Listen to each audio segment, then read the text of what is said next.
2, 3, 4. Halo Gunarwan dan Gunarwati sekalian, ketemu lagi ya di channel saya Gunar Os. Dan ya, kalau udah lihat thumbnailnya tentu teman-teman tahu saya ingin ngobrolin tentang rival gitu ya, tentang Liverpool. Dan segmen saya ini segmen untuk ngobrolin rival masih punya apa ya, masih belum punya nama segmen yang cocok. Saya kemarin coba gibahin rival tapi kayaknya feedbacknya negatif ya. Jadi mungkin teman-teman ada ide untuk segmen saya ketika saya ngomongin tentang klub lain. Boleh, kalau mungkin teman-teman ada ide tentang nama segmennya, boleh tulis di kolom komentar ya. Ya, di sini saya memang ingin ngomongin tentang berita yang lagi rame ini ya, Trent Alexander-Arnold ke Real Madrid. Ya, sekali-sekali saya suka ingin ngomongin tentang klub lain. Kenapa? Karena terutama tentang berita-berita yang viral, berita-berita yang ramai gitu ya. Kenapa? Karena ya memang sebagai fans sepak bola juga ini hal yang menarik bagi saya. Jadi bukan hanya Arsenal aja yang saya ingin ngomongin. Sekali-sekali saya juga ingin ngomongin hal yang terjadi di klub lain gitu ya. Dan sebelum kita bahas ini tentang Trent Alexander-Arnold, perkenalkan dulu buat teman-teman yang baru pertama kali hadir di sini. Channel saya adalah fans channel Arsenal. Jadi kalau teman-teman ngefans dengan Arsenal atau suka dengan konten-konten sepak bola semacam ini, boleh yuk di like, share, dan subscribe ya. Saat ini saya sedang mengejar 1000 subscriber. Jadi untuk teman-teman yang belum subscribe, boleh diklik tombol subscribe-nya dan juga tombol loncengnya ya. Jadi setiap kali saya upload, teman-teman dapat informasi dari YouTube. Oke ya. Oke. Pertama saya ingin ngomong dulu kondisi Trent Alexander-Arnold ini ada 3 sisi ya.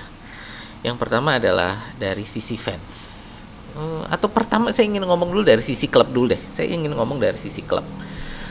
Dari sisi klub ini menurut saya ini kejadian yang kita di Arsenal pernah ngalamin ya. Itu kasus ketika Alexis Sanchez dan Mesut Ozil. Tapi di sisi itu menurut saya kita masih lebih, ya enggak juga sih, rada mirip lah, dimana di saat itu kita sudah hampir kehabisan kontrak untuk kedua pemain ini. Dan karena sudah mepet gitu ya, untuk perpanjangan kontraknya ini sudah mepet, akibatnya mereka punya kekuatan yang luar biasa untuk minta gaji yang tinggi. Dan mereka memang saat itu Alexis Sanchez dan Ozil itu adalah pemain inti kita ya, untuk penyerang sayap dan penyerang tengah gitu. Dan itu adalah 90% kalau nggak salah dari kekuatan penyerangan kita waktu itu ya, Ozil dan Sanchez, yang dimana karena sudah mepet lalu mereka minta gaji gede dan Arsenal saat itu hanya bisa menyanggupi salah satu, nggak bisa menyanggupi dua-duanya. Akhirnya harus dijual salah satu, dan Alexis Sanchez yang dijual diambil oleh Manchester United gitu ya. Dan ini menurut saya adalah salah satu waktu itu kegagalan dari sisi manajemen, dari sisi klub untuk mengidentifikasi kontrak dari para pemain ini dan bagaimana lalu memperpanjang kontrak mereka. Dan ini hal yang dialami oleh Liverpool saat ini ya. Bagaimana tiga, kalau kita tadi cuma 2, Sanchez dan Ozil, saat ini Liverpool ini ada 3 pemain ya. Trent Alexander-Arnold ini sendiri, lalu Mohamed Salah dan Virgil van Dijk, yang akhir musim ini kontrak mereka akan habis secara bersamaan. Yang entah bagaimana tidak diperpanjang kontraknya sejak seminimal-minimalnya 2 tahun yang lalu, atau setelah-telatnya harusnya musim kemarin udah heboh untuk perpanjangan kontrak ini gitu ya. Untuk pemain pilar, dan ini yang tadi yang kita pelajari, Arsenal pelajari, pemain pilar saat ini jangankan tersisa 2 tahun, tersisa 3 tahun pun kalau dia mainnya lagi memang luar biasa, Arsenal akan langsung kasih perpanjangan kontrak ya. Jadi ini yang kita Arsenal pelajari, kita tidak boleh membiarkan perpanjangan kontrak ini berlarut-larut, harus segera dilakukan. Jangan sampai mepet di 2 tahun gitu. Setelah telatnya pun 1 tahun. Ini yang kita lihat saat ini juga di saat ini sedang dilakukan adalah untuk Trossard ya. Trossard ini sisa 2 tahun. Walaupun dia kalau mau dibilang pemain pilar ya enggak juga, tapi dia pemain penting. Tapi bukan pemain pilar, dan itu 2 tahun, dan kita saat ini sedang negosiasi kontrak dengan Trossard.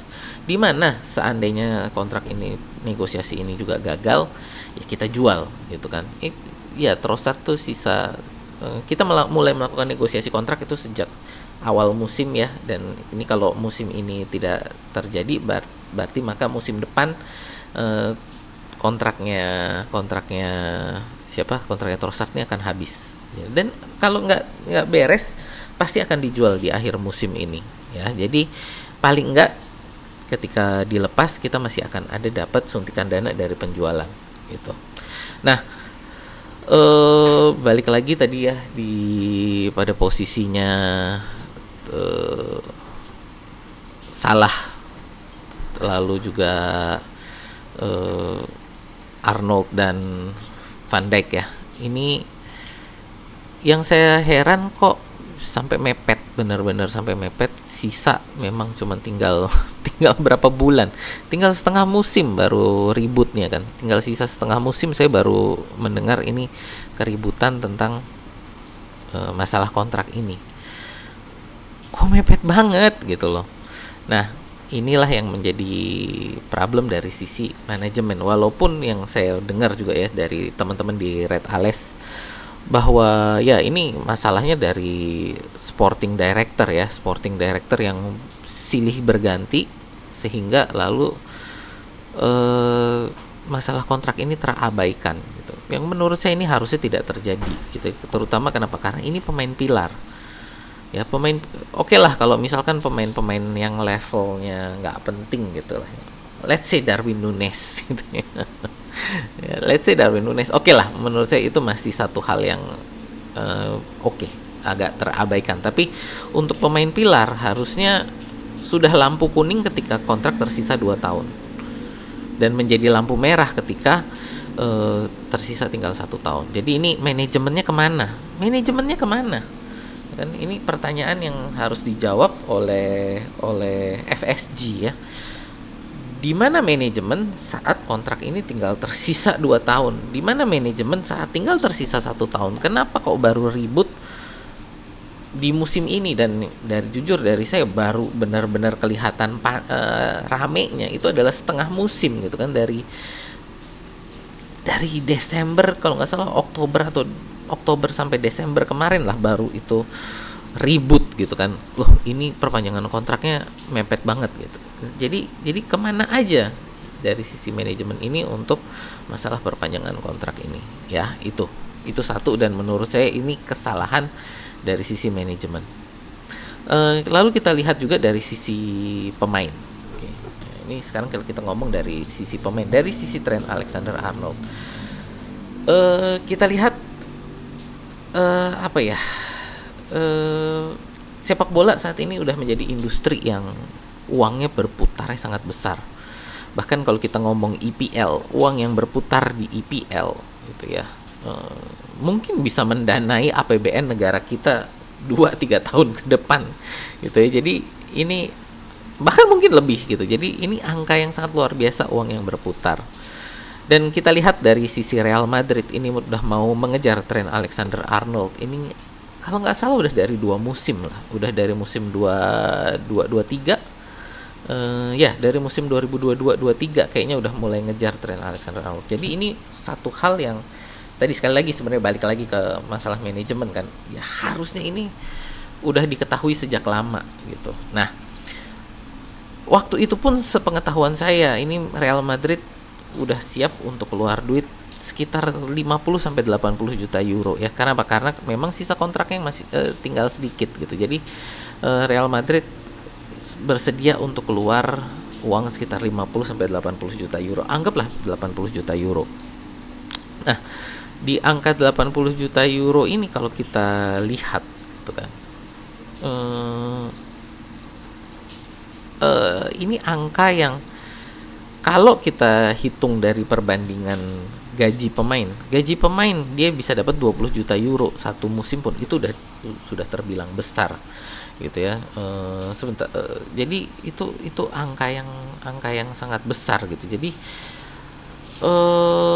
Ya, dari sisi pemain tentu melihat daripada 80 juta euro ini keluar ke klub. Jadi dari Real Madrid ke Liverpool. Gimana kalau 80 juta euro ini masuk ke kantong saya? Klub pembeli udah siap keluar duit nih.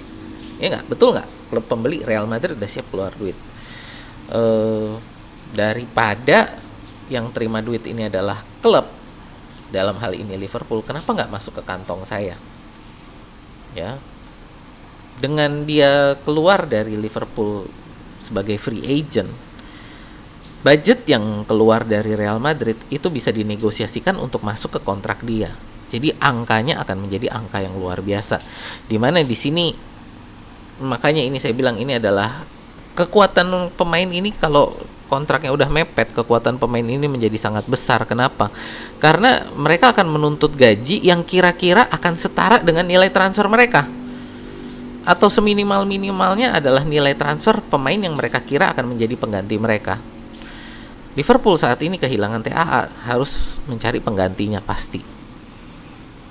Minimal harus keluar 20-30 juta euro, dan ini kemungkinan adalah angka yang akan diminta oleh TAA untuk Liverpool untuk supaya dia perpanjang kontrak. Dan ini mungkin angka yang disanggupi oleh Real Madrid. Jadi harus bersaing dengan nilai gaji. Ya, ini makanya kalau negosiasi kontrak pemain itu mepet, ini yang jadi problem adalah mereka akan minta uang senilai nilai transfer mereka, gitu. Ya itulah powernya di situ. Kenapa? Karena kalau mereka keluar gratis, ya harus beli pemain baru. Dan kalau ini dari klub yang akan menarik mereka, ya akan berani keluar duit yang besar. Seminimal-minimalnya mungkin bisa deh berani sekitar 50-70% dari budget transfer yang mereka anggarkan, gitu kan. Itu bisa, ya nggak nyampe lah, mungkin sekitar 20-30% budget mereka. Kenapa? Karena nanti kan akan di 20-30% ini akan dikali 5 ya, 5 tahun ke depan gitu, untuk nilai kontraknya. Jadi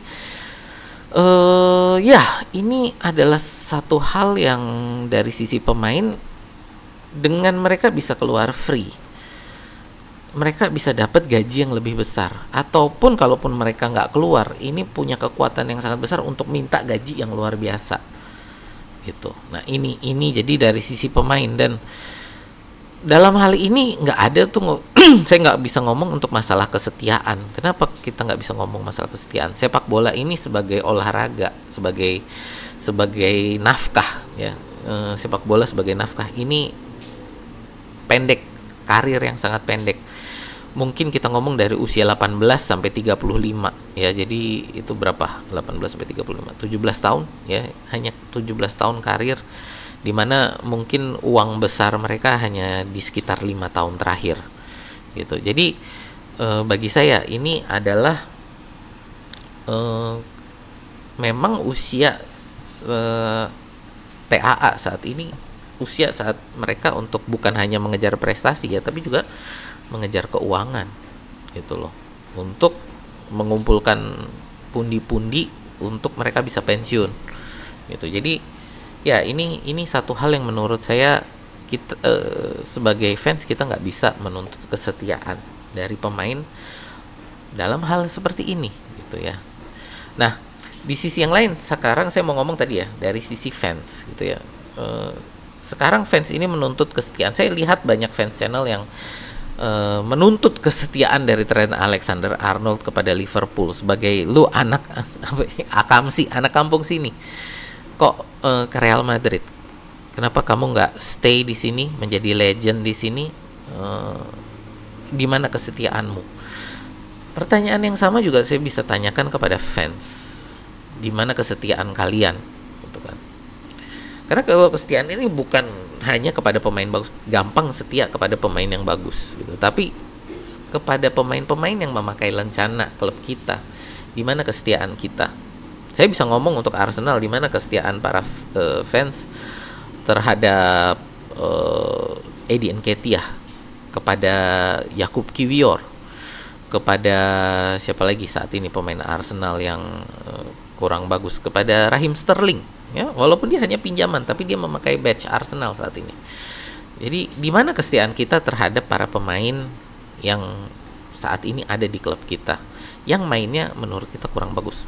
Kepada fans Liverpool saya bisa ngomong, di mana kesetiaan kalian kepada Darwin Núñez? Kan di situ. Jadi kesetiaan ini dituntut bukan hanya dari pemain, tapi menurut saya juga dari fans gitu loh. Dari fans, di mana ya kalian menuntut kesetiaan, tapi kesetiaan kalian kepada para pemain ketika mereka lagi nggak main bagus itu di mana gitu. Kemarin waktu TAA juga mainnya lagi kurang bagus kan, di beberapa di pertandingan PSG banyak juga yang nyalahin dia gitu. Nah ini jadi satu hal yang menurut saya berjalan dua arah gitu loh. Gampang kita setia kepada pemain, untuk saya di Arsenal gampang saya untuk setia kepada pemain seperti Saka, seperti Odegaard ya, seperti Ethan Nwaneri, karena mereka mainnya bagus. Seperti Marcus Kelly gampang. Tapi kesetiaan kita kepada pemain seperti Kai Havertz, yang saya juga bahkan heran, karena Kai Havertz ini mainnya bagus tapi masih dihina-dina gitu loh. Lalu juga tadi sekali lagi kepada pemain seperti Sterling, kepada seperti Kiwior. Nah ini yang kesetiaan kita sebagai fans ini untuk mendukung para pemain-pemain yang saat ini mainnya lagi kurang bagus gitu. Ya lalu juga balik lagi tadi untuk kita ngomong ini Liverpool.